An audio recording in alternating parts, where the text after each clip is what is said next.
29 सितंबर को छिंदवाड़ा में जिस दवा को जहरीली मानकर बैन कर दिया गया था, उसके सैंपल की जांच 4 अक्टूबर की रात तक नहीं आ सकी, जबकि तमिलनाडु सरकार ने 24 घंटे के भीतर कफ सिरप की जांच कर ली और बता दिया कि सिरप में 48% जहर है। दोस्तों, 32 दिन में 11 मासूमों की मौत। आखिरकार किस किस स्तर पर हुई है लापरवाही, चलिए जानते हैं इस वीडियो में। पहली लापरवाही, 5 दिन 6 मौतें, तब जाके जागा प्रशासन। दूसरी लापरवाही, हाथ में सबूत वाली रिपोर्ट फिर भी 3 दिन तक बिकता रहा जहर। तीसरी लापरवाही, संदिग्ध जांच छोड़कर सैंपल छोड़कर बाकी की जांच और फिर जाके दशहरे की छुट्टी। चौथी लापरवाही, सरकारी डॉक्टर ही निजी क्लिनिक में बांटता रहा मौत, तब जाकर इस स्तर पर की गई लापरवाहियों का खुलासा होता है। चलिए जानते हैं कफ सिरप में मिलाए जाने वाले जहरीले एथिलीन और ग्लाइकोल को। दोस्तों, एथिलीन ग्लाइकोल, जिसे फार्मा कंपनी मिलावट के तौर पर कफ सिरप में इस्तेमाल करती है। एथिलीन ग्लाइकोल एक रंगहीन और गंधहीन एल्कोहलिक कंपाउंड होता है। हाइड्रोलिक, ब्रेन, फ्लाउडस, स्टैम्पेट सही, बॉल पॉइंट पेन, सल्वेटस पेंट आदि में पाया जाता है। यह इंसान के शरीर में जाते ही जहर का काम करता है। पहले तो ये सेंट्रल नर्वस सिस्टम को डैमेज करता है, फिर जाकर हार्ट और लास्ट में किडनी भी फेल हो सकती है। 32 दिन में 11 मासूमों की मौत। चलिए जानते हैं कौन कौन सी। शिवम राठौर, उम्र 4 साल, मौत 2 सितंबर, जगह पारथिया।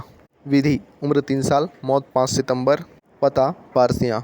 योगिता ठाकरे, उम्र 15 साल, मौत 4 अक्टूबर, पता पारसिया। श्रेया यादव, उम्र 2 साल, मौत 16 सितंबर, पता पारसिया। संध्या बोसम, उम्र 1 साल, मौत 1 अक्टूबर, पता पारसिया। ऐसे ही करके लगभग 32 दिनों में 11 मासूमों की मौत हो गई।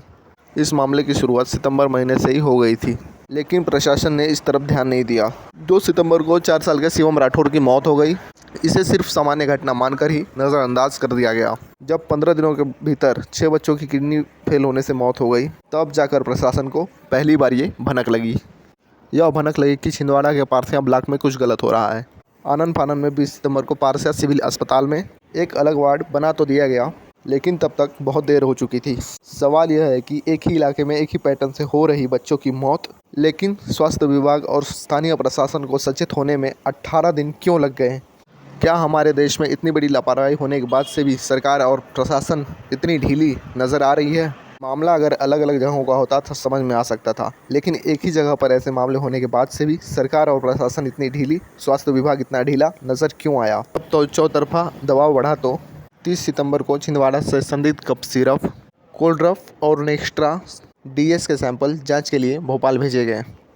डॉक्टरों ने इन्हीं 2 दवाओं पर संदेह जताया था, लेकिन भोपाल के ड्रग लेबोरेटरी के कर्मचारियों ने जानलेवा कोल्ड्रफ और नेक्स्ट्रा डीएस के सैंपल छोड़कर बाकी दवाओं जैसे आल्टोई, ऑक्सम डीएस और डी फ्रास्ट के सैंपल की जांच पहले शुरू कर दी। दोस्तों, जान लें कि इन तीनों की रिपोर्ट 1 अक्टूबर को ही आ गई और उनमें कोई गड़बड़ी नहीं मिली। इसके बाद भी मुख्य संदिग्ध दवाओं की जांच को आगे नहीं बढ़ाया गया। फिर दशहरे की छुट्टी आ गई और लैब में ताला लग गया। एक तरफ बच्चे मर रहे थे और दूसरी तरफ सरकारी लैब के कर्मचारी त्यौहार मना रहे थे। जब तमिलनाडु सरकार की रिपोर्ट आई, तब 4 अक्टूबर देर रात को रिपोर्ट जारी हुई।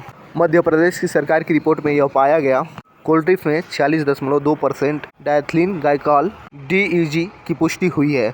वहीं नेक्स्ट्रो डीएस और मेटाफॉल-पी सिरप की रिपोर्ट ओके पाई गई। यह दोनों स्टैंडर्ड क्वालिटी के कफ सिरप करार दिए गए हैं। इस पूरे मामले में एक और चौंकाने वाला पहलू सामने आया। पारसिया सिविल अस्पताल के शिशु रोग विशेषज्ञ डॉक्टर प्रवीण सोनी नागपुर से आई बायोप्सी रिपोर्ट के बावजूद बच्चों को वही जहरीला कोल्ड्रफ कफ सिरप लिखते रहे।